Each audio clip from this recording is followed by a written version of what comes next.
More Paul W. Smith on WJR. Once again substituting, here's Kevin Dietz. Local radio personality Jamie Samuelson's birthday was yesterday, but he was not here to celebrate number 49. He died a few weeks ago of colon cancer. And this weekend, we learned Hollywood movie star Chadwick Boseman dies of colon cancer in his 40s. It has many wondering if 50 is still the right age for people to be going in and getting screened for the first time with colonoscopies. Joining us now is Dr. Anthony Williams, a gastroenterologist from DMC Sinai-Grace Hosptial. Doc, thanks for joining us on the Paul W. Smith Show. Hey, how you doing? Good morning, Kevin. Thanks for having me. Yeah, it's sad to see this great Hollywood actor dying at such a young age in his 40s. Of course, here in town, we all mourn the death of Jamie Samuelson, the radio personality, who in his final months, told people don't wait till you're 50. Get out there and get a colonoscopy and get checked and see where you're at.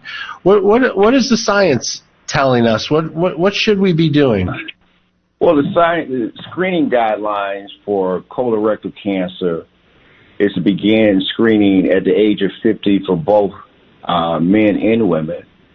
Our new guidelines have added screening Afro Americans starting at the age of 40 or 45 because they have a disproportionate burden greater than 20% of white. So we recommend screening them at the age of 40 to 45. And what is screening entail? Why is there such a, just a hesitancy of people to get screened? Well, you need screening really for colorectal cancer because you have a lifetime risk for colorectal cancer in the United States of 6%. Screening in colorectal cancer and other diseases have shown that if you screen patients for a known disease and you catch the disease early, you have a higher chance of survival if you screen early. And so if you find that you have this and you find it early, is it a surgery? Is it what typically happens when you go through the process when you find out that you have colon cancer? Well, when you do screening for colorectal cancer, you can find that you can have an early lesion like a polyp, which can lead to colorectal cancer. And if you have a polyp during a colonoscopy, you can remove the polyp at that particular time. But as you wait and the disease advances, then you have to get into other treatment modalities like chemotherapy, surgery, and radiation.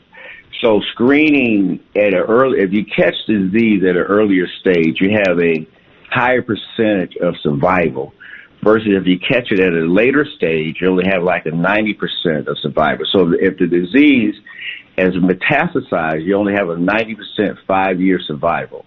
So colonoscopy screening is very important. One, it increases survival, and two, it decreases the cost to the healthcare because it's cheaper to do a screening program versus waiting until a patient develops colorectal cancer. Then you have to get into surgery and chemotherapy, and that can be quite expensive.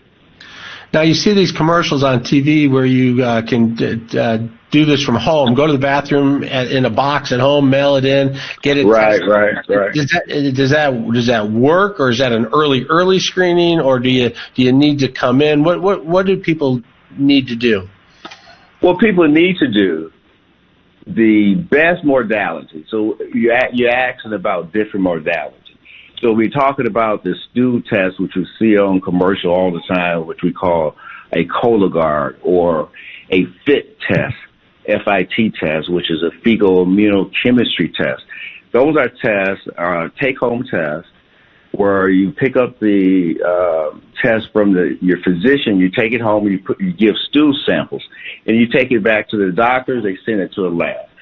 But when we look at as healthcare professionals, we look in terms of sensitivity and how specific the test is. So if you look at the gold standard, which is a colonoscopy, that's 98% sensitive versus a test like a Cologuard, which we see on television, that's only like 89%. And see, what those tests does, it detects genetic changes in stools, and it suggested that those patients have colorectal cancer. But even after you get these take-home tests and the tests come back positive, you're still going to have to go back to the gold standard, which is a colonoscopy. So colonoscopy, colonoscopy, colonoscopy. Are numbers here in the United States similar to the rest of the world, or is there something we're doing from a lifestyle basis or a diet basis that is causing us to have a bigger problem? Well, I think the numbers are pretty a lot higher within the United States. Like I said, the lifetime risk is 6%. We have nearly 150,000 new cases annually within the United States of colorectal cancer, and 50% of those die. Now, the way we can prevent that is, one, education, raising awareness like you're doing, diet high in fruit and vegetable, good health, no tobacco, obesity increase the risk of colorectal cancer, red meat increase the risk of colorectal cancer. So good eating, high fiber, not a lot of red meat. Is it also hereditary? Do we see that family members pass it on from one generation to another? That's one of the risk factors. It is genetic.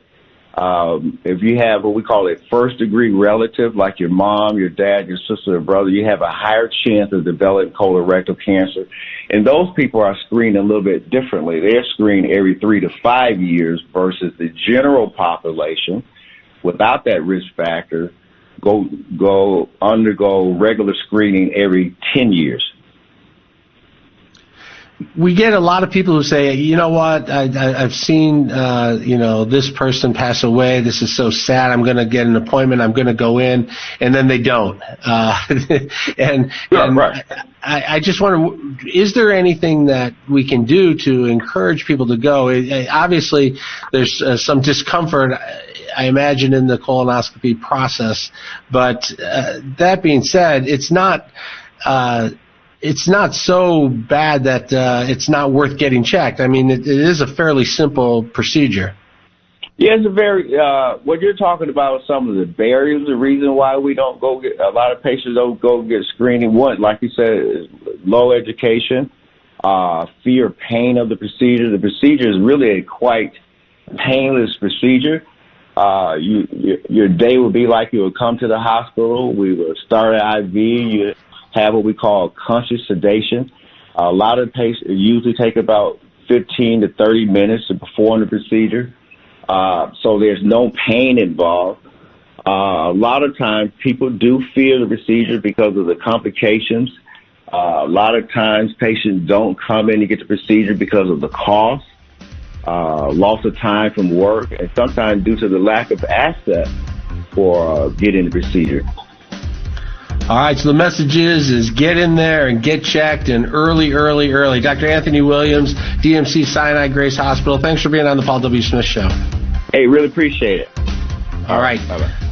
All right, everybody, make that appointment, go in and get checked out. We're going